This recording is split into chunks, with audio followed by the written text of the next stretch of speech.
Show me your glory. 이 요한복음을 같이 공부해 나가는 동안에 예수님의 그 삶의 여정들을 통해서 손에 만져지는 예수님, 이런 예수님으로 다가오기를 기대하면서 요한복음을 이제 시작을 하려고 합니다. 요한복음을 시작하기 전에 여러분이 좀 알아야 될 것들이 있어요. 복음서에 각각의 복음서들의 특징들을 좀 알 필요가 있어요. 여러분, 요한복음 말고 복음서가 세 가지 더 있잖아요. 마태복음, 마가복음, 누가복음, 이 세 가지 복음서가 있는데 이 복음서들을 뭐라고 부르냐면 공관복음이라고 불러요. 공관복음이란 말은 관점이 같다 이런 뜻이에요. 같은 관점에서 봤다는 거죠. 그래서 이 세 개의 복음서는 공통적으로 겹치는 부분들이 되게 많아요. 그런데 요한복음은 이제 제4복음서라고 불러요. 마태, 마가, 누가가 쓰여진 다음에 한참 후에 요한복음이 쓰여진 거죠. 이 복음서를 기술한 사람들이 예수님을 바라보는 명확한 관점들이 이렇게 읽다 보면 쫙 드러나게 돼 있어요. 똑같은 사건을 기록하되 어떤 관점으로 기록하고 있는가, 이것이 매우 중요하다는 거죠. 그래서 마태, 마가, 누가, 요한 이 네 개의 복음서를 쭉 같이 합해놓고 나서 봐야 예수님이 어떤 분이라고 하는 것이 비로소 알아진다는 거죠. 그래서 예수님을 바라보는 눈이 무엇인가, 이것을 알고 각 복음서를 읽는 것이 굉장히 중요해요. 마태복음 같은 경우에는 그 대상이 누구죠? 유대인들을 대상으로 쓰여졌어요. 왜 누구를 대상으로 쓰여졌는가라고 하는 것이 중요한 얘기냐면, 누구를 대상으로 쓰여졌는가를 알아야 이 책들이 각각 얘기하고자 하는 원래적인 의미를 알 수가 있다는 거예요. 성경에는 항상 1차적인 독자가 있어요. 성경은 어떤 백과사전처럼 사실들을 쭉 나열해 놓는 책이 아니고 역사 속에서 그 당시를 살아가고 있는 사람들에게 주는 하나님의 메시지였단 말이죠. 그러니까 당시를 살아가고 있는 사람들의 입장에서 당시를 살아가고 있는 사람들이 이해할 수 있는 방식으로 기록된 게 성경이라는 겁니다. 어떤 사람들 대상으로 왜 이것이 기록됐는가, 이것을 볼 줄 알아야 성경을 제대로 이해할 수 있단 말이죠. 마태복음의 대상은 유대인이에요. 유대인들에게 예수님이 너희에게 약속된 왕이요 메시아다라고 하는 것을 보여주고 싶은 거예요. 스가랴서 9장 9절에 보면 예수님을 왕으로 표현해 놓고 있거든요. 너희에게 왕을 보내줄 거라고, 보라, 이 왕을 보라, 이렇게 표현되어 있잖아요. 그 왕, 스가랴서에서 예언된 그 왕이 이제 왔다, 이거예요. 창세기에서도 유다 지파에게 왕권을 주겠다라고 하나님께서 약속을 하셨잖아요. 그리고 그 왕권은 영원히 없어지지 않을 것이다, 이렇게 얘기했잖아요. 근데 바벨론의 포로로 잡혀가면서 유다 지파의 왕권이 무너져야 안 무너져요. 무너지고 없어져 버린단 말이죠. 그러면 약속이 성취되지 않은 것인가? 그게 아니라는 거죠. 이제 진정한 왕, 영원한 왕, 없어지지 않는 왕, 그 왕이 약속대로 왔다, 이거예요. 그것이 예수다, 이거예요. 유대인들에게 그것을 보여주고 싶었던 겁니다.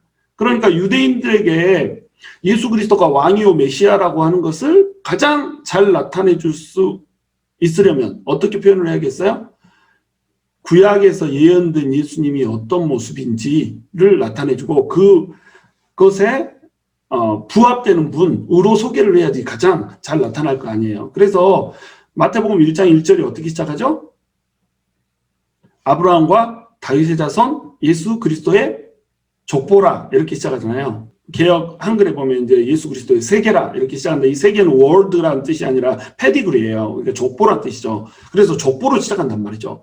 뭐 낳고 계속 이렇게 족보로 진행되니까 마태복음을 보면 졸려 죽겠다, 이렇게 얘기하지만 사실은 그 마태복음을 보면 아브라함의 그 후손들을 통해서, 그리고 다윗의 후손들을 통해서 역사적인 흐름 속에서 쭉 이렇게 예언된 그 왕이 바로 예수 그리스도라고 하는 것을 보여주는 거예요. 그래서 마태복음은 왕으로 오신 예수님을 기록을 하고 있는 거죠. 마가복음은 이제 고난의 종으로 오신 예수님을 기록을 하고 있어요. 마가복음의 독자는 누구였냐면 로마에 핍박받는 그리스도인이었거든요. 그럼 로마에 핍박받는 그리스도인들에게 가장 예수님이 의미 있게 다가오려면 어떻게 되겠어요? 예수님이 너네의 주인인데 예수님도 핍박을 받았다. 그러니까 예수님을 따르는 너네도 제자들도 다 핍박받는 것이 당연한 것 아니냐 이렇게 기록을 하고 싶었던 거예요. 그러니까 마가복음은 주로 예수님의 사건들을 다루면서 예수님의 사건을 고난받는 종의 입장에서 설명을 하고 있는 겁니다. 이사야서 42장에 예언된 고난받는 종으로 메시아가 올 것이다라고 하는 그 이미지에 초점을 맞춰서 기록을 하고 있는 거예요.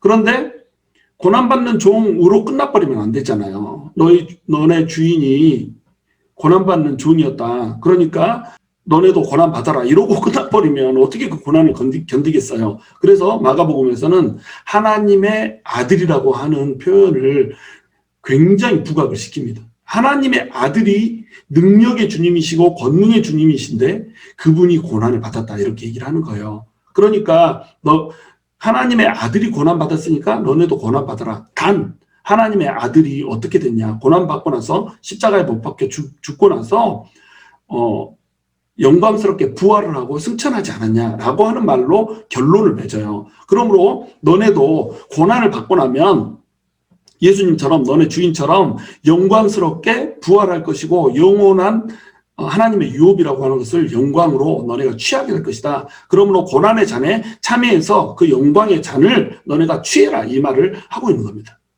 그래서 고난의 종으로 이제 마가복음은 기록을 하고 있는 거예요. 그래서 마가복음 1장 1절 어떻게 시작하죠?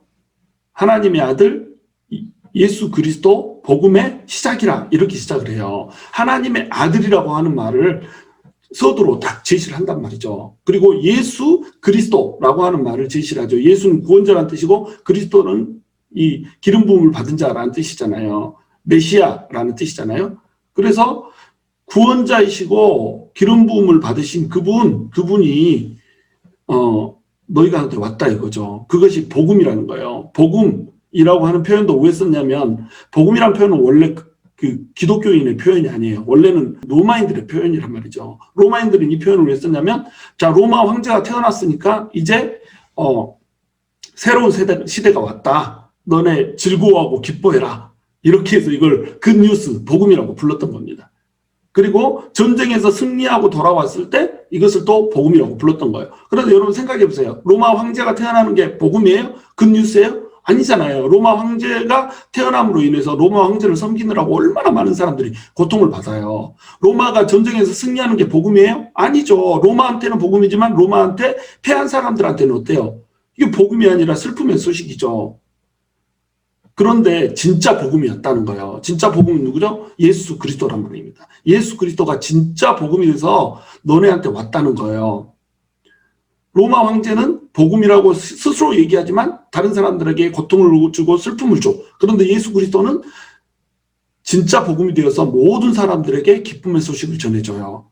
그리고 로마 황제는 다른 민족을 쳐서 다른 민족의 슬픔을 기반으로 자기 기쁨을 구축하지만 예수 그리스도는 모든 인류에게 기쁨과 또 평안을 주신 분, 화평을 주시는 분, 영원한 생명을 주시는 분이라는 거예요. 그러니까 진짜 복음이 왔다라고 하는 것을 말을 해주는 것으로 마가복음 1장 1절을 시작하더라는 겁니다.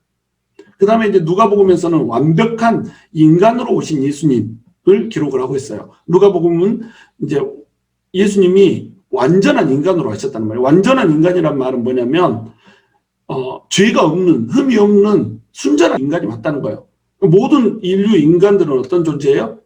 죄를 범하고 또 타락한 인간이죠. 근데 이 인간들이 죄에서부터 구원을 받기 위해서는 뭐가 필요해요? 속죄라고 하는 것이 필요하다는 거예요. 대속이라는 것이 필요하다는 거예요. 그러면 대속이라고 하는 것을 주기 위해서 구약시대에 사용됐던 게 뭐죠? 어린 양을 통한 제사였단 말이죠. 그래서 이 제사로 피를 흘려서 죄를 사하면, 죄를 씻으면 이 죄가 없어지는 걸로 이렇게 믿었던 겁니다. 이 하나님이 이런 법칙을 줬는데 한 가지 문제가 있어요. 양은 한나 동물일 뿐이란 말이죠. 그러니까 인간을 대표해서 죽을 수 있어요? 없어요? 없어요. 그러니까 일시적인 것이고 또 제한적인 것이고 예표적인 것이라는 겁니다. 진짜 어린 양이 와야 된다는 거예요. 그 어린 양이 누구냐? 예수 그리스도란 말입니다. 예수님이 오셔서 대신 인간들을 위해서 죽어줘야 된단 말이죠. 인간들을 위해서 죽어줘야 되려면 이분은 인간이어야 된다는 거죠. 근데 인간이기만 하면 어때요? 죄를 위해서 대신 죽어줄 수가 없잖아요. 그래서 인간이면서 동시에 어떤 분이어야 돼요? 하나님이어야 된다는 겁니다. 요거를 이제 제시하는 것이 누가인 거예요. 누가 복음의 독자는 누구죠? 데오빌로라고 하는 사람이거든요. 데오빌로 각하에게 이렇게 데오빌로라고 하는 각하가 진짜로 존재했는지 아니면 이것이 상징적인 의미인지 우리는 알 수 없어요. 그러나 진짜로 존재했건 상징적인 의미일 뿐이건 상관없이 데오필러스라고 하는 이 이름은 굉장히 우리한테 중요한 의미를 가져요. 왜냐하면 데오라고 하는 것이 하나님이란 뜻이잖아요. 필은 뭐죠? 사랑이란 뜻이잖아요. 뭐 필로소피, 철학, 지혜, 지식에 대한 사랑 이런 뜻이잖아요. 그러니까 필이 들어가면 전부 사랑이란 뜻이죠. 그래서 테오필로스 이러면 무슨 뜻이죠? 하나님을 사랑하는 자, 하나님의 사랑받는 자 이런 뜻이 되는 겁니다. 그러니까 하나님을 사랑하는 모든 사람들에게 쓴 거예요. 모든 사람들에게. 그러니까 이방인들을 대상으로 쓴 거죠. 하나님의 사랑받는 자, 하나님의 사랑하는 자 이 사람들에게 썼단 말이죠. 그렇기 때문에 완벽한 인간으로서의 예수님, 인간적인 예수님을 다루어야 됐단 말이죠. 이 누가가 직업이 뭐였어요? 누가의 직업은 역사가이면서 동시에 의사였어요. 그러니까 예수님의 생리적인 모습, 이런 모습들, 그리고 각 사건들의 생리학적인 모습들, 이런 것들을 가장 구체적으로 기술하고 있는 게 바로 누가죠. 예를 들어서 뭐 손 마른 자 이야기가 공간복음에 다 나오잖아요. 근데 누가복음에서는 이 손 마른 자를 오른손 마른 자 이렇게 구체적으로 설명을 한단 말이죠. 그 다음에 겟세마네에서 예수님이 땀방울이 핏방울이 되게 기도를 했다라고 하는 것도 누구만 기록을 하고 있어요? 누가만 기록을 하고 있단 말이죠. 의사였기 때문에 가장 생리적인 것을 구체적으로 인간적인 부분을 구체적으로 기술을 할 수가 있었던 거죠. 근데 인간에게는 개인적인 이 생리적인 측면도 있지만 또 어떤 측면이 있어요? 인간이 살아가는 역사라고 하는 측면이 있는 거예요. 그러니까 인간의 역사, 예수 그리스도의 역사라고 하는 것에 초집중을 하면서 쓰여진 것이 바로 뭐예요? 누가복음이라는 겁니다. 그러므로 말미암아서 인간 예수가 어떻게 살아가고 있는가를 보면 너네가 예수가 모든 인류를 위해서 온 구원자라고 하는 것을 너네가 알게 될 것이다. 이렇게 기록을 하고 있는 거예요. 그래서 누가복음 1장 1절은 어떻게 시작하죠? 예수 그리스도에 대해서 기록을 하기 위해서 붓을 든 자가 많지만 이 일을 처음부터 끝까지 상세히 살펴본 나도 이것을 더 잘 알게 하기 위해서 데오필로 각하에게 글을 쓴다. 이런 식으로 기록을 하고 있는 겁니다. 그러니까 역사적인 측면으로 철저히 접근을 하고 있는 거예요. 그래서 마태복음의 족보가 1장 1절에 나오는데 누가복음에도 족보가 하나 나오잖아요. 마태복음의 족보는 뭐예요? 위에서부터 아래로 내려오죠. 아브라함에서부터 나오는 겁니다. 아브라함 이전의 족보는 필요가 없어요. 왜? 유대인들 말고 모든 인류의 창조에 대한 기록을 기록하고 있기 때문에 필요가 없는 거예요. 아브라함이라고 하는 사람 한 사람을 불러서 이스라엘이라고 하는 나라를 세웠잖아요. 유대인들은 이스라엘 백성들이었단 말이죠. 그러니까 그 이전의 기록은 필요가 없는 거예요. 아브라함이라고 하는 기록이 맨 중요한 거예요. 그래서 아브라함에서부터 나오는 겁니다. 그런데 영원한 메시아, 왕, 영원한 왕, 약속의 왕이라고 하는 분은 누구를 통해서 와요? 아브라함의 자손으로 와야 되고 또 다윗의 자손으로 와야 되는 겁니다. 그래서 아브라함과 다윗의 자손 예수 그리스도의 족보라 그래놓고 나서 아브라함의 족보를 쭉 시작하는 걸로 족보를 시작해요. 그래서 예수님은 누구의 후손이 돼야 돼요? 다윗의 후손이 돼야 되는 거예요. 그 족보상. 다윗의 후손이 아니면 예수님은 메시아가 될 수가 없는 거예요. 그래서 다윗의 후손으로 쭉 내려오는데 예수님은 어떻게 탄생하셨죠? 동정녀 마리아를 통해서 처녀의 몸에서 남자의 피를 받지 않고 잉태된 분이 예수님이란 말이죠. 유대인들은 이 여자를 사람으로 보지 않았잖아요. 그러니까 이 족보를 기록을 할 때 요셉의 족보를 기록을 해야 됐단 말이죠. 비록 몸은 섞지 않았지만 법하잖아요. 유대인들은 율법 하기 때문에 이 법적인 혈통이 누구냐 이게 굉장히 중요했던 거예요. 그래서 요셉의 족보를 이제 쭉 기록을 하잖아요. 그래서 이 마태복음의 족보와 마가복음의 족보는 굉장히 달라요. 갑자기 틀려져요. 어디서부터 달라지냐면 다윗 이후부터 쫙 달라지는 거예요. 다윗 이후부터 나단의 자손인가 솔로몬의 자손인가 이걸로 쫙 두 갈래로 갈라지면서 완전히 틀려져 버리거든요. 그러면 이거 예수 믿지 않는 사람들은 어떻게 이걸 생각해요? 아 이거 족보부터가 다르네. 이거 완전히 불안해. 이렇게 생각한단 말입니다. 그런데 마태복음에서는 이 요셉의 족보를 기록을 했던 거예요. 근데 이 누가가 보는 이 족보는 어떤 관점이냐면 실질적으로 피가 섞이지 않았단 말이죠. 생리학적으로 피가 섞이지 않았단 말이에요. 의사잖아요. 누가가. 의사의 관점에서 요셉은 피 한 방울 섞이지 않았는데 왜 이 족보를, 요셉의 족보를 기록하냐 이거죠. 혈통적인 족보를, 피의 족보를 기록해야 된단 말이죠. 그러니까 이제 마리아의 족보를 기록을 했던 겁니다. 그래서 누가는 우리가 알기로는 요셉의 아들 이렇게 표현한 겁니다. 우리가 알기로는 요셉의 아들 이렇게 얘기를 했단 말은 무슨 뜻이에요? 실제로는 요셉의 아들이 아니란 말이에요. 그래서 마리아의 족보로 기록을 했던 거예요. 마리아의 족보로 기록을 하는데 누가는 어떤 족보를 기록하냐면 마태는 위에서부터 아래로 내려오는 족보를 기록했다면 누가는 밑에서부터 위로 올라가는 족보를 기록을 해요. 그래서 올라가면서 아브라함을 지나쳐서 누구까지 가요? 아담까지 간단 말이죠. 그러면 아담은 첫사람이잖아요. 그럼 아담에게 조상이 있어요, 없어요? 아담에게 조상이 없죠. 그러면 아담은 어디서 왔냐? 아담은 어디서 왔겠니? 이 질문을 하는 거죠. 그러면 아담이 어디서 왔냐라고 하는 족보를 따지다 보면 반드시 누구를 생각할 수밖에 없어요. 하나님이라고 하는 분을 생각할 수밖에 없었단 말입니다. 그러니까 유대인들은 하나님의 존재를 믿었고 이 하나님이 아브라함을 불러서 이스라엘을 세웠다라고 하는 것을 잘 알고 있기 때문에 아브라함으로부터 족보를 시작하지만 누가한테는 독자가 이방인이잖아요. 이방인들은 하나님의 존재를 모르는 분들이란 말이죠. 모르는 사람들이란 말이죠. 그러니까 어떻게 시작을 해요? 예수님으로부터 쭉 올라가서 첫사람 아담을 만나게 하는 거예요. 그런데 이 첫사람 아담 위에 누가 있다는 거예요? 하나님이 있다는 겁니다. 이것이 누가의 엄청난 변증인 거예요. 자, 사람이 족보를 따라서 쭉 올라가다 보면 그 아버지가 있을 것이고 아버지의 아버지가 있을 것이고 아버지의 아버지가 있을 것이고 아버지의 아버지가 있을 것이고 쭉 올라가다 보면 결국 누구를 만나냐? 첫사람을 만나지 않냐? 그럼 첫사람의 이 기원은 뭐냐? 뭐라고 생각하냐라고 질문을 제시하는 겁니다. 그러면 사람들이 대답할 수 있어요? 없어요? 없다는 거죠.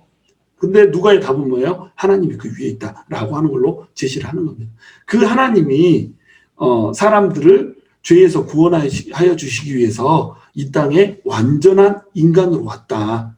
그분은 완전한 하나님이면서 동시에 완전한 인간이다. 그러니까 그분을 믿어라 라고 하는 관점으로 이것을 썼단 말이에요.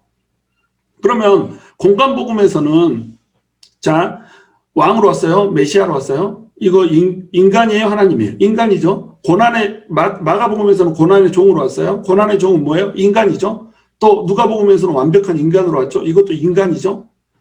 요한이 이 세 개의 복음서를 쭉 보는데 한 가지 중요한 관점이 빠진 거예요.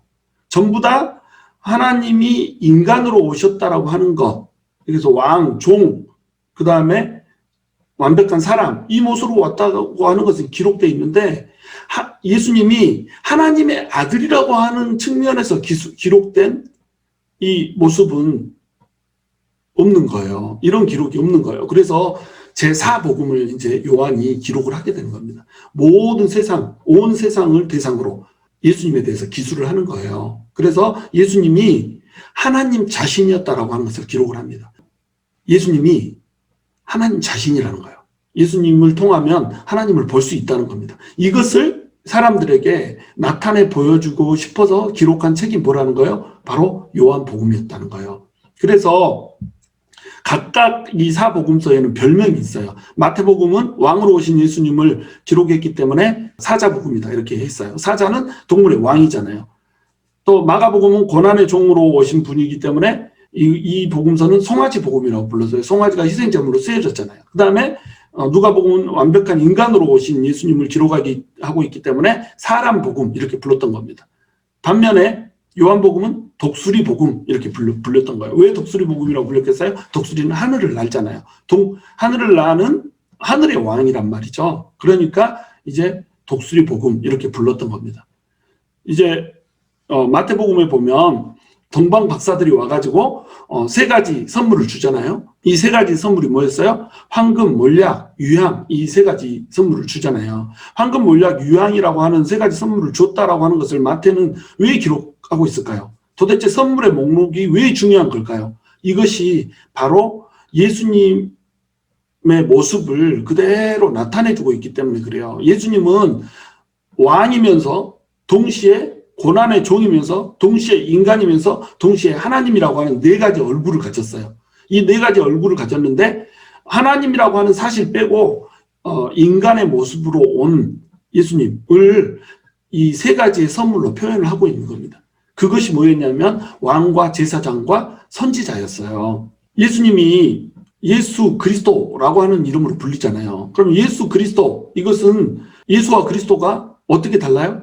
예수는 이름이고 그리스도는 타이틀이라고 그랬죠. 그러면 예수는 하나님의 구원, 이런 뜻이란 말이죠. 근데 그리스도는 무슨 뜻이에요? 구원자, 우리는 이렇게 알고 있잖아요.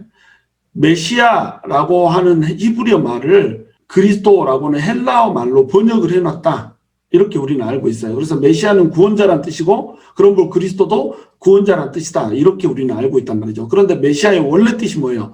기름 부음을 받은 자라는 뜻이라는 겁니다. 이것을 헬라어로 그대로 옮기면서 크리스토스라고 부른 거죠. 이걸 영어로 번역한 게 이제 크라이스트고, 이걸 한국말로 번역한 게 그리스도고. 그럼 이 그리스도라고 하는 뜻이 뭐라고요? 기름 부음을 받은 자. 그러면 구약시대 때 기름 부음을 받은 자가 3명이 있었어요. 왕과 제사장과 선지자였던 겁니다.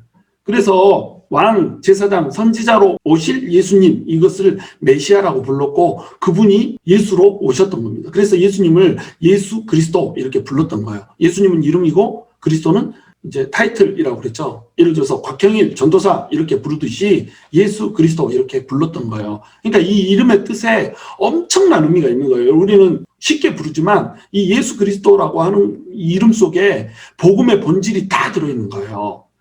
그래서 복음을 한 문장으로 압축하라. 그러면 어떻게 압축할 수 있냐면 예수는 그리스도, 이렇게 압축할 수가 있는 겁니다. 예수, 구원, 하나님의 구원이신 예수님이 우리에게 기름 부은 자로 왔다는 거예요. 왕이자 제사장이자 선지자로 왔다는 거예요. 우리는 마귀의 종노릇을 하잖아요. 이 세상의 임금이 누구예요? 마귀라는 거죠.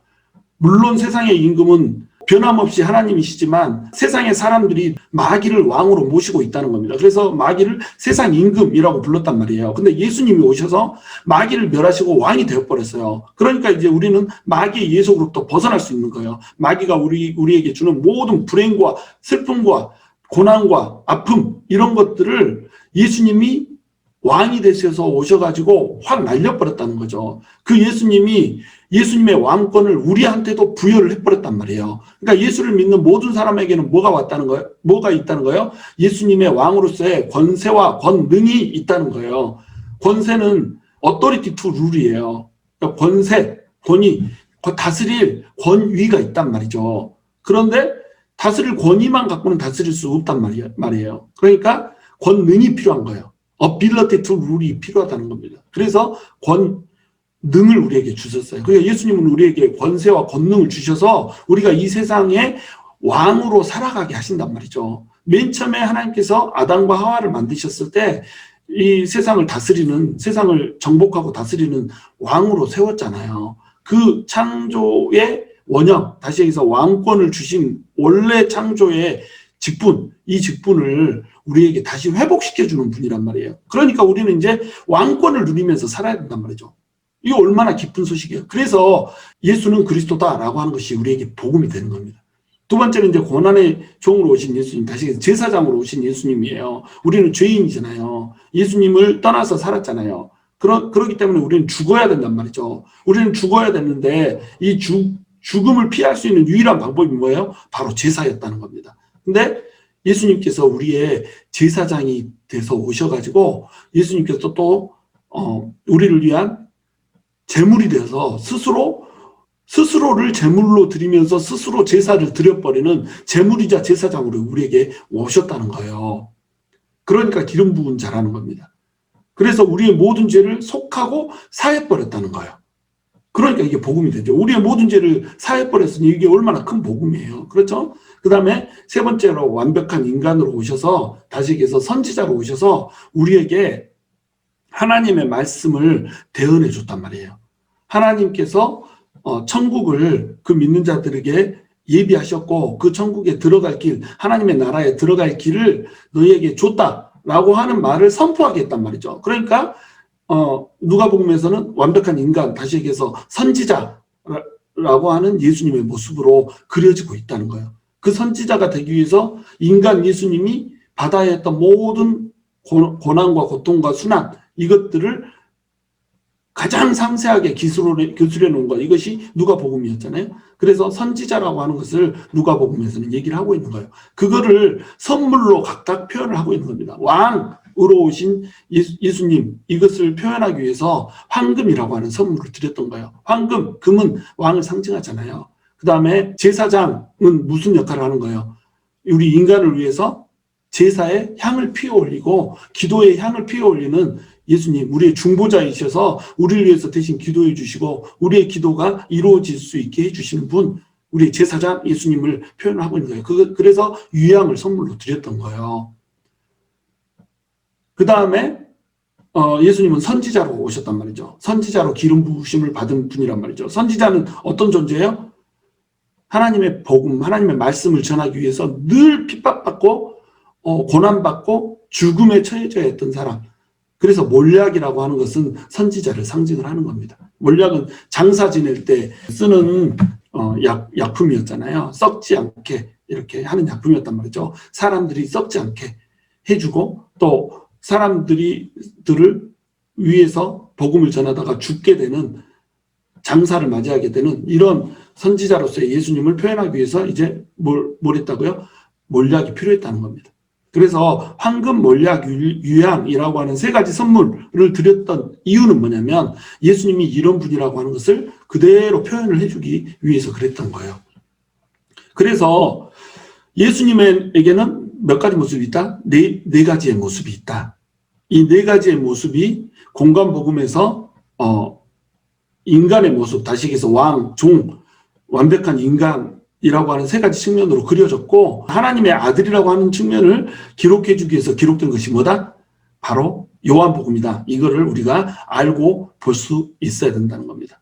요한복음의 기록 목적은 요한복음 이제 20장 31절에 등장을 하죠. 오직 이곳을 기록하면 함은 너희로 예수께서 하나님 아들 그리스도이심을 믿게 하려 하며 또 너희로 믿고 그 이름을 힘입어 생명을 얻게 하려 함이니라. 아멘. 이것이 요한복음의 기록 목적이에요. 뭘 위해서 기록했다고요?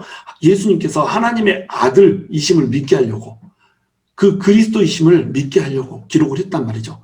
이것을 믿는 자는 뭘 얻어요? 영원한 생명을 얻는 겁니다. 그러니까 결국 요한복음에서 우리에게 주고자 하는 것은 뭐냐면 영원한 생명이라는 거예요.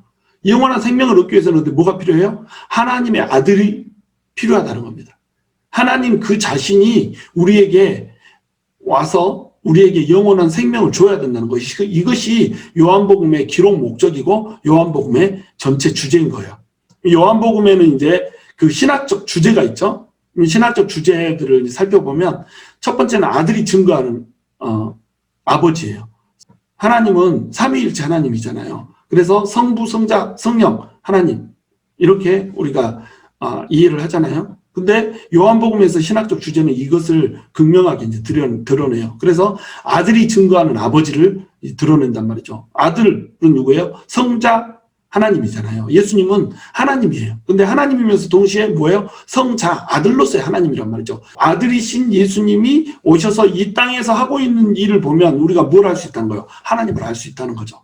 그러니까 예수님은 뭘 나타내요? 하나님을 나타낸단 말이죠. 아들이 아버지를 증거를 하는 겁니다.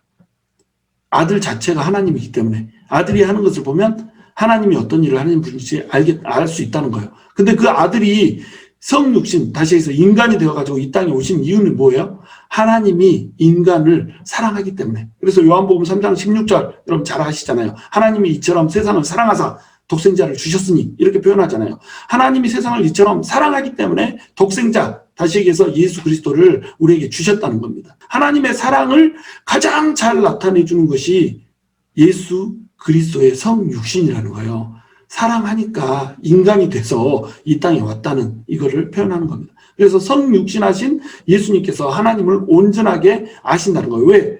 하나님 자신이니까 하나님을 너무 잘 알죠. 그리고 하나님을 그대로 나타내신다는 것. 이것이 요한복음의 신학적 주제예요. 그래서 하나님을 아는 지식을 말해주기 위해서 기록되었고 또 현재에서부터 가지는 영생으로서의 구원, 요한복음의 기록 목적이 그거라고 그랬죠. 하나님을 예수님이 하나님이심을 알게 하는 거고, 두 번째는 뭐예요? 영생을 얻게 하는 거란 말이죠. 그럼 영생이 뭐냐는 거예요. 영생은 영원한 생명이잖아요. 그럼 영원한 생명은 언제부터 얻는 거예요? 하나님을 믿는 바로 지금부터 얻는 거라는 거예요. 그러면 하나님을 믿는 것, 그것이 뭐냐면 하나님을 아는 지식이거든요. 하나님이 어떤 분이시고, 하나님이 어떻게 우리에게 구원을 베푸셨고, 하나님은 곧 예수님이시고, 이것을 알면, 그래서 이것을 믿음으로 믿어버리면 그 믿는 순간에 어때요? 이미 하나님의 나라가 우리한테 임해버린다는 거예요. 하나님의 나라가 이미 우리에게 임했기 때문에 하나님 나라는 시작됐다는 거예요. 이미 영생을 누리고 있다는 겁니다. 그것이 기록된 게 요한복음 5장 24절이잖아요. 우리가 사망에서 생명으로 옮겨졌고 이미 영생을 얻어버렸다고 기록을 해요. 그래서 하나님 나라가 이미 우리한테 임했다라고 하는 것을 기록해 주고 있는 것이 이제 요한복음이라는 겁니다. 이것이 굉장히 중요한 이제 신학적 주제인 거예요. 우리가 이미 영생을 누리고 있다. 그래서 이 하나님 나라의 이미와 아직의 성격을 기록하고 있어요. 이미 하나님 나라는 우리에게 임했고 아직 완성되지는 않았다라고 하는 것. 다시 얘기해서 예수님이 다시 오실 텐데 그때 하나님 나라가 완성된다라고 하는 것. 그러나 이미 너네는 하나님 나라에 들어왔고 아무리 고난과 핍박을 받는다고 할지라도 영원한 생명이 너네한테 있다라고 하는 것을 잊지 말아라. 이것을 기록해주고 있는 것입니다. 요한복음이라는 거예요. 요한은 그래서 이미 임재된 하나님의 나라를 강조를 하고 있다. 예수님께서 하나님 나라와 영생을 가지고 이 땅에 오셨다. 그래서 인식된 종말론. 다시 얘기해서 하나님의 구원의 날이 지금 믿는 자에게 와버렸다는 거예요. 믿는 사람은 믿음으로 이미 영생을 누리고 믿지 않는 사람은 믿지 않음으로 이미 죽음에 처해졌다. 이렇게 기록을 하고 있잖아요. 이게 요한복음의 주제거든요. 이미 구원의 날이 지금 믿는 자에게 찾아와 버렸다는 겁니다. 이 종말이 이미 시작됐다는 거예요. 이 결론이 결정돼 버렸다는 거예요. 요한복음의 또 다른 신학적 주제는 뭐냐면 보혜사 성령님이에요. 이제 예수님이 죽고 올라가면 너네한테 성령님을 보내줄 것이다. 요한복음 4장에도 영원히 목마르지 않을 생명의 물을 주러 왔다라고 사마리아 여인한테 얘기하잖아요. 이 생명의 물, 이것을 성령이라고 표현을 한다는 겁니다. 생수를 성령으로 표현을 해놓은 거죠. 14장, 15장, 16장에서 쭉 이 성령에 대해서 얘기를 하고 있어요. 이 성령님은 누구세요? 곧 하나님이라는 거죠. 그러면 성부 하나님, 성자 하나님, 성령 하나님, 이 삼위일체 하나님이 다 신학적 주제로 등장을 하고 있는 겁니다. 그래서 요한복음이 중요한 거예요. 요한복음에 이제 서문에 나타난 예수님을 먼저 우리가 좀 알고 시작을 했으면 좋겠어요. 다음 주부터 이제 구체적으로 우리가 은혜를 받으면서 가겠지만 오늘은 이제 요한복음을 쭉 이렇게 둘러봐야 되기 때문에 좀 뭐 지루하더라도 여러분 좀 살펴볼 필요가 있어요. 여러분 요한복음은 이제 구조가 있어요. 요한복음의 구조는 어떻게 되어 있냐면 서문과 본문으로 나눠져 있어요. 그런데 이 서문은 뭐냐면 요한복음 1장 1절에서 18절까지 기록된 게 서문이거든요. 이 서문에 예수님이 누구인지를 쫙 말을 해주고 시작을 해요. 예수님은 인간이 되신 하나님의 말씀이라고 소개를 하면서 시작을 해요. 예수님이 하나님의 아들이고 인간이 돼서 오신 하나님이시다라고 하는 것을 표현을 해요. 그래서 요한복음 1장 1절이 어떻게 시작을 하죠? 태초에 말씀이 계시니라 이 말씀이 하나님과 함께 계셨고 이 말씀은 곧 하나님이시다라고 이렇게 표현한단 말이죠. 이때 이 말씀이라고 하는 거 이것이 이제 로고스라고 하는 표현인데 로고스라고 하는 것은 헬라인들에게 있어서 절대 이성이라고 하는 표현이었어요. 절대 이성. 다시 얘기해서 절대 변하지 않는 어떤 진리, 절대 진리 이런 것을 표현하는 게 로고스. 그 다음에 로고스를 번역을 하면 말씀이잖아요. 그럼 유대인들한테는 이 말씀이라고 하는 것이 어떤 의미예요? 그러면 태초에 천지를 하나님께서 창조를 하셨잖아요. 그럼 태초에 하나님께서 천지를 창조하셨는데 천지를 창조하실 때 어떻게 창조하셨죠? 말씀으로 창조하셨단 말이죠. 그러면 말씀은 곧 뭐예요? 하나님이란 말이죠. 그러니까 유대인들에게나 또 헬라어를 쓰는 이방인들에게나 로고스라고 하는 표현, 다시 얘기해서 하나님의 말씀이라고 하는 표현은 곧 하나님이라는 표현이 되는 거예요.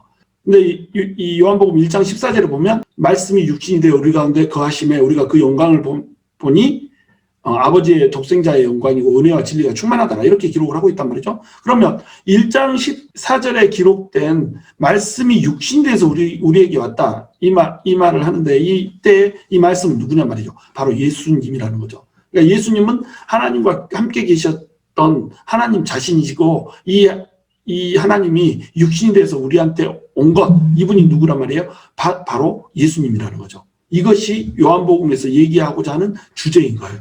서문에서 그것을 쫙 얘기를 하고 시작을 해주는 겁니다. 그러면 이것은 이제 요한이 주장하는 거잖아요. 그럼 이 주장이 신빙성이 있어야 될 거 아니에요. 이 주장이 왜 근거가 있냐라고 하는 것을 표현을 해줘야 되잖아요. 그것을 이제 본문에서 다루는 거예요. 그래서 본문에서는 이제 두 가지로 책이 나뉩니다. 여러분 이거 좀 아시고 계실 필요가 있어요. 요한복음은 서문이 있고 그 다음에 본문이 있는데 본문은 두 가지 부류로 나눠요. 첫 번째는 뭐냐면 표적들의 책입니다. 두 번째는 영광의 책이에요. 요한복음 1장에서 12장은 표적들의 책. 그래서 예수님이 하나님이라고 하는 것을 알 수 있게 해주는 7가지 표적을 쫙 선택해서 보여주시는 거예요. 7가지 표적만 선택해서 선별해서 이렇게 보여주시는 겁니다. 7가지 표적들 중에 5가지 표적이 공간복음에는 등장하지 않아요. 요한은 7가지 표적을 쫙 얘기를 함으로써 이걸 기적으로 다루는 게 아니라 표적으로 다루고 있거든요. 기적은 미러클이에요. 일어날 법하지 않은 일이 일어난 걸 기적이라고 불러요. 근데 표적은 사인이에요. 이 기적들이 왜 일어났냔 말이죠.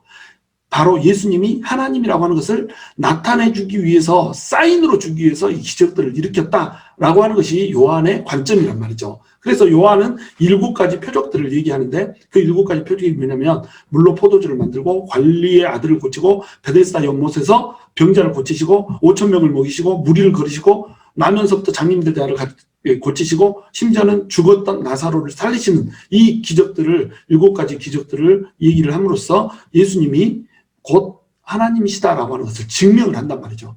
그리고 이제 마지막 사인으로서 물고기를 잡는 이 표적을 이제 보여주잖아요. 153마리의 이제 물고기를 잡는 이 표적. 그래서 표적이 이제 8가지 표적이 나오는데, 예수님이 하나님이다라고 하는 것을 보여주기 위해서 기록된 표적은 7가지 표적이에요. 그래서 예수님의 7가지 표적이라고 얘기를 하죠. 그런데 이제 마지막에 나타나는 이 표적은 제자들을 회복시켜주기 위해서 보여주는 이제 표적이었죠. 마지막 사인으로서 보여주는 표적이었고, 영광의 책은 뭐예요? 예수님의 고난, 예수님이 십자가에서 고난 받는 거, 이것을 예수님이 영광을 받는 일로 기록을 해요. 예수님이 순환을 통해서 영광, 다시 얘기해서 이 세상의 왕권을 거머쥐는 영광을 차지하게 되는 걸로 이제 기록을 하고 있는 겁니다. 그래서 이 2가지 사건들, 다시 얘기해서 예수님께서 인간들을 위해서 십자가에 못 박혀서 죽고 부활하시는 것까지, 그리고 승천하시는 것까지를 포함해서 이 모든 본문이 뭘 증명하고 있어요? 서문에서 얘기한 예수님이 성육신 하신 하나님이다라고 하는 것을 증명을 딱 한다는 거예요. 이것을 믿으면 어떻게 된다는 거예요? 너네가 영생을 얻을 것이다. 이 말을 표현하고 있는 겁니다. 그래서 요한복음의 주제를 크게 2가지로 쫙 얘기해라. 그러면 뭐라고 얘기할 수 있겠어요? 예수님은 하나님이시다. 그것을 믿으면 영생을 받는다. 이것이 2가지 주제인 겁니다. 쉽죠? 그래서 요한복음에 7가지 이제 기적이 나오는데, 요한복음의 7가지 기적, 왜 요한은 7가지 기적을 선택해서 보여줬던 것일까요? 왜 그러냐면 예수님이 하나님이시라고 하는 것을 증명하려면 인간은 도무지 할 수 없는 일을, 하나님만이 할 수 있는 일을 예수님이 해야 된다는 거예요. 그래서 예수님께서 하신 기적들을 열거를 하려면 물로 포도주를 만들었다. 그럼 물, 여러분 H2O잖아요. H2O인 물이 갑자기 화학 성분이 있는 포도주는 알코올이 아니거든요. 포도주는 알코올이면서 동시에 향기도 가지면서 동시에 그 속에 수많은 비타민들, 이런 수많은 이 화학 구조들을 가진 물질들이 거기에 들어있잖아요. 그러면 H2O, 이 간단한 것에서 어떻게 그 복잡한 화학 구조를 가진 포도주가 탄생하냔 말이에요. 질을 주장하시는 분이 바로 하나님이라는 거죠. H2O는 결코 다른 화학 물질을 만들어낼 수가 없거든요. 그런데 무에서부터 유를 창조해버린 거예요. 질적인 한계를 초월하시는 분, 이분이 예수님이다 이거죠. 그 다음에 이제 신하의 아들 치유, 2번째 이제 기적 사건인데, 신하의 아들이 병이 걸렸어요. 병을 고쳐달라고 예수님께 오는데 예수님이 뭐라고 그러시냐면 이미 나음을 입었다. 가라. 이렇게 얘기를 해버렸잖아요. 집에 가서 이제 딱 보니까 신하의 아들이 치유가 돼 있는 거예요. 그래서 치유된 시점을 딱 물어보니까 언제 치유됐대요? 예수님께서 이미 나았다라고 말한 그 시점에 치유가 됐다는 거예요. 자, 그러면 예수님은 치유를 행하기 위해서 그 자리에 갔어요? 안 갔어요? 안 갔죠. 거리가 멀리 떨어져 있죠. 우리는 치유하기 위해서는 어떻게 해야 돼요? 의사가 그 환자와 같은 공간에 있어야 되잖아요. 거리와 공간이라고 하는 한계를 인간은 뛰어넘을 수 없단 말이죠. 그런데 예수님은 하나님이기 때문에 거리와 공간, 아무리 멀리 떨어져 있어도, 아무리 다른 공간에 있어도 상관없이 예수님께서는 능력을 베푸시는 분이란 말이죠. 그것을 나타내 주는 게 신하의 아들의 치유예요. 그 다음에 38년 된 병자의 치유를 하잖아요. 38년 동안 아무도 어찌할 수 없었던 이 병을 그냥 단 한 번에 치유를 해버려요. 시간을 초월해버렸다는 거죠. 어떠한 질병도 고칠 수 있단 말이죠. 시간과 질병을 다스리시는 예수님을 나타낸다는 겁니다. 신하의 아들에서는 공간, 38년 된 병자에서는 시간, 시공을 초월해버린단 말이에요. 그 다음에 이제 등장하는 게 오병이어의 기적이잖아요. 오병이어의 기적은 뭐예요? 질량 보존의 법칙. 빵 5개, 물고기 2마리로 어떻게 5,000명, 심지어는 이제 장정만 5,000명이기 때문에 10,000명에서 20,000명 정도 되는 사람들을 다 먹인 거잖아요. 양이 계속 늘어난단 말이죠. 양이 계속 늘어난다 이 말은 뭐예요? 양이 끊임없이 창조되고 있단 말이죠. 그러면 창조는 누가 하는 일이란 말이에요? 하나님이 하시는 일이란 말이죠. 양이 계속 증가될 수 있게 양을 통제하시는 분 누구냔 말이죠. 하나님이라는 거죠. 그 다음에 무리를 걸어요. 사람은 물 위에 있으면 어떻게 되죠? 뽕 가라앉아요. 이게 부력의 법칙이에요. 그게 자연의 법칙이거든요. 무리를 걸었다 이거 뭐예요? 자연 법칙에 역행을 해버렸다는 겁니다. 왜? 자연은 누가 만들었어요? 하나님이 만들었죠. 하나님이 만드신 그 자연 법칙에 하나님이 통제를 받을 수가 없다는 거예요. 그 자연 법칙 위에 존재하시는 분이라는 겁니다. 그렇기 때문에 예수님은 뭐다? 하나님이시다 이거예요. 그 다음에 선천적인 장님을 치유하시잖아요. 태어날 때부터 장님이야. 태어날 때부터 불행을 갖고 태어났어. 이 불행을 한 방에 날려버리시는 분, 모든 인간의 불행을 날려버리시는 분, 이것이 바로 누구예요? 하나님이에요. 선천적으로 타고난 인간의 불행을 인간은 어쩔 수가 없어. 그러나 하나님은 어떻게 할 수 있어요? 날려버릴 수 있다는 거예요. 그러니까 예수님은 하나님이라는 거예요. 그 다음에 나사로를 살리시잖아요. 죽은 나사로를 살리신다는 거죠. 사망을 컨트롤해버려. 죽음마저도 하나님이신 예수님은 어떻게 할 도리가 없다는 말이죠. 왜?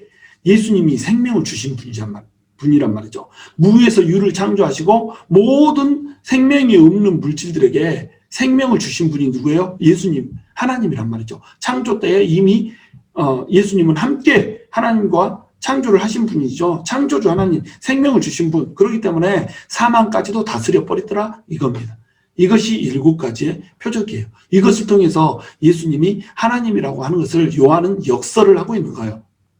이제 153마리의 물고기를 잡히게 해주는 이 장면은 아까도 말씀드렸듯이 제자들이 예수님을 배신하고 다 도망갔잖아요. 예수님을 배신하고 도망간 제자들을 다시 불러서 맨 처음 제자들을 부를 때에 물고기 잡는 표적으로 부르셨잖아요. 그때 첫사랑을 회복시켜 주시고 하나님의 아들을 증거하는 자로 다시 세워주시기 위해서 이 기적을 베풀어 줬다는 겁니다. 이게 8가지 기적이 등장하지만 8번째 마지막 기적은 사실은 7가지의 기적과는 다른 의도로 주어진 거죠. 그래서 이 8개의 표적은 다 예수님이 하나님의 아들이시며 영광을 받으실 분이라고 하는 거, 이것을 나타내주고 있다는 겁니다. 그 다음에 요한복음에는 7가지 자기 선언이 등장을 해요. 여러분, 요한복음에는 뭐가 등장한다고 했죠? 7가지 기적, 또 7가지 자기 선언. 요거 반드시 기억해야 됩니다. 요한복음에는 7가지 기적과 7가지 자기 선언이 있다. 예수님께서 자기 자신을 나는 무엇이다 라고 이렇게 표현을 해요. 에고, 에이미 이렇게 말하거든요. 나는 무엇이다 라고 하는 표현은 출애굽기에 보면 하나님이 모세한테 나는 스스로 있는 자니라 이렇게 얘기한단 말이에요. 나는 무엇이다 라고 하는 자기 선언, 이것을 누구만 할 수 있어요? 하나님만이 할 수 있다는 겁니다. 절대자, 지존자로서의 자기 선언, 이것을 하나님만이 할 수 있는 거예요. 이 모든 사람들은 자기 선언을 할 수 있지만 그 자기 선언은 언제든지 변할 수 있어요. 불변하지 않는 자기 선언이란 없어요. 자기 그 정체성이라고 하는 거, 이것은 하나님이 허락할 때만 주어지는 거예요. 그러나 나는 무엇이다 라고 하는 이 자기 선언은 누구만 할 수 있다고요? 진정한 자기 선언은 하나님만 할 수 있단 말이죠. 그래서 에고 에이미라고 하는 이 표현으로 요한복음에서 자기 자신을 표현한 거, 이것은 요한이 예수님은 곧 하나님이다라고 하는 것을 기록하는 아주 효과적인 툴로 지금 사용을 하고 있어요. 그래서 예수님은 자신에 대해서 뭐라고 얘기했냐면 나는 생명의 떡이다 라고 얘기를 했어요. 사망으로부터 생명으로 옮기는 그 생명의 떡. 너네가 육신의 떡을 먹으면 일시적으로 살지만 결국은 죽는다. 그러나 생명의 떡인 나를 보면 사망으로부터 생명으로 옮겨줄 수 있다. 그 다음에 나는 세상의 빛이다. 너네가 어둠에 존재하고 있지만 나는 생명과 진리의 빛으로 너네를 이끌어 줄 것이다. 그 다음에 나는 양의 문이다. 너네가 하나님의 울타리 밖에 있다는 말이에요. 근데 나는 양의 문이라는 거예요. 양의 문이기 때문에 너네가 내 울타리 안으로, 내 문 안으로 들어오기만 하면 너네는 뭐가 될 것이다. 구원을 받을 것이다. 영원한 생명을 얻을 것이다. 이렇게 얘기를 하고, 나는 선한 목자다. 너네는 양이다. 그래서 선한 목자는 양들을 위해서 생명을 던진다. 그러므로 내가 선한 목자로서 너네를 구하기 위해서 난 죽을 것이다. 이렇게 얘기를 하죠. 나는 부활이요 생명이다. 성도들에게 부활과 영생을 주시는 분이라는 거예요. 나는 길이요 진리요 생명이다. 이 세상은 전부 다 변하는 것이지만 나만이 변하지 않은 참 진리다. 그리고 나만이 하나님께 이룰 수 있는 길이다. 나를 통해서만 너네가 생명을 얻는다라고 하는 것을 얘기를 해주는 거예요. 그 다음에 나는 참 포도나무다. 예수님한테 가지로 붙어있는 자만 생명을 얻을 수 있다는 거죠. 예수님께 가지로 붙어있는 자만 열매를 가질 수 있다는 거죠. 이런 식으로 나는 무엇이다라고 하는 7가지 자기 선언을 통해서 예수님은 곧 하나님이시고 그 예수님이 영원한 생명을 주시는 분이라고 하는 것을 얘기를 해주는 거예요. 이것은 은유와 심볼로 제시가 되겠어요. 그러니까 믿음이 없이는 이것들을 이해할 수가 없어요. 믿음을 가진 자만이 이 말의 뜻을 깨닫고 생명의 떡을 먹게 되면 영원한 생명이 세상의 빛으로 나오게 되며 영원한 생명을 얻게 되는 그런 자가 된다라고 하는 것입니다. 예수 그리스도라고 하는 분이 영원한 생명을 주시는 하나님의 아들로 요한은 기록을 하고 있어요. 이 예수님을 구주로 영접을 해야 되는 거예요. 이 예수님은 하나님의 아들이에요. 근데 이 예수님이 그리스도로 우리에게 오셨다는 거죠. 그리스도는 기름 부으심을 받은 분이에요. 기름 부음은 누구에게 주셨어요? 왕과 제사장과 선지자에게 줬어요. 예수님께서는 우리에게 다시 해서 구원자로 오셔서 우리에게 왕권을 회복시켜 주시고 제사장이 되어주셔서 우리의 죄를 사해 주시는 분이시며 선지자가 되어서 우리에게 하늘로 올라가는 길을 지시해 주시는 분이세요. 이분을 우리는 만나야 된다는 겁니다. 이분이 인격적으로 만져져야 된다는 거예요. 여러분, 우리가 사망의 골짜기를 지났잖아요. 우리는 죽음이라고 하는 것을 피할 수가 없는 존재예요. 그리고 우리가 삶에서 겪게 되는 모든 고통은 이 죽음의 그림자일 뿐이에요. 이 죽음의 그림자들을 우리는 지나가면서 죽음을 향해서 달려가고 있는 겁니다. 이것이 인간의 실존이에요. 그런데 예수님께서는 성육신하여서 오신 하나님이에요. 이분이 성육신하여서 우리 가운데 오셔서 가진 고난을 받으신 이유는 뭐냐면 우리에게 구원을 주시기 위해서 오셨다는 거죠. 그리고 그 구원은 언제 이루어져요? 우리가 예수를 믿는 바로 그 순간에 이루어진다는 겁니다. 우리가 예수를 믿기만 하면 예수님께서는 우리에게 왕이 되어주셔서 세상을 다스릴 수 있게 해줘요. 왕권을 가진 자로 우리가 살 수 있게 해준단 말이죠. 또 우리가 예수를 믿기만 하면 그 순간 죄로부터 벗어나서 하나님을 알 수 있게, 하나님께 가까이 갈 수 있고 하나님과 교제할 수 있는 의인이라고 하는 칭호를 하나님께서 우리에게 부어주세요. 또 예수님께서는 우리를 위해서 선지자가 되어주셔서 가진 고난을 받으신 분이시잖아요. 그러므로 우리 역시 예수님을 위해서, 예수님의 그 사랑에 보답하기 위해서 우리의 모든 고통, 환난, 슬픔 이런 것들을 통과하면서라도 하나님께 사랑을 고백하고 하나님을 감사함으로 모시는 예배자로 서야 된다라고 하는 것을 요한은 우리에게 말을 해주고 있는 겁니다. 여러분, 우리 앞으로 이어질 요한복음 강해를 통해서 정말로 예수 그리스도가 우리 손에 만져지기를 원해요. 그리고 하나님이 정말 우리 마음속에 사랑하시는 분, 그리고 우리의 모든 인생을 통제하시고 총괄하시는 분, 그런 분으로 여러분에게 다가갈 수 있기를 주님의 이름으로 축원합니다.